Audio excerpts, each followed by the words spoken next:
دلوقتي أسامة أبو علي لازم يعرف حاجة، إن أنت لما تمشي من النادي الأهلي محدش هيعرفك ونجوميتك مش هتبقى مشهورة ومعروفة زي ما أنت هنا.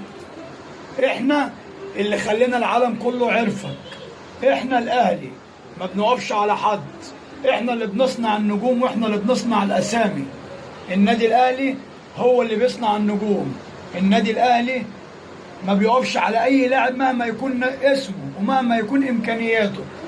محمود الخطيب بطل أمهر من أنجبت الكرة المصرية والنادي الأهلي فضل ياخد بطولات.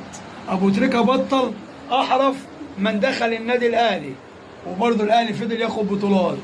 لكن عمر النادي الأهلي ما بيقف على حد، عمر النادي الأهلي دراعه ما بيتلوي. النادي الأهلي فوق الجميع. أنا مستني كل إخواتي تعمل لايك وتعمل متابعة للفيديو، عشان لازم كل الناس تعرف دوت. لازم كل الأهلاوية يعرفوا وكلنا نبقى على قلب بعض. وأسامة أبو علي يمشي غيره يجي.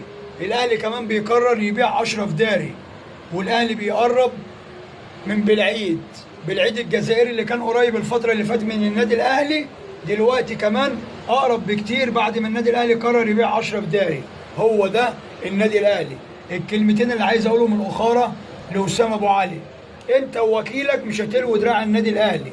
أنت ووكيلك أنت ممكن تفضل قاعد في النادي الأهلي وما تلعبش وبعد كده تمشي. إحنا دراعنا ما بيتلويش. أنت عقدك معانا لحد 2029، عاجبك تقعد، عاجبك مش عاجبك الباب يفوق جمل.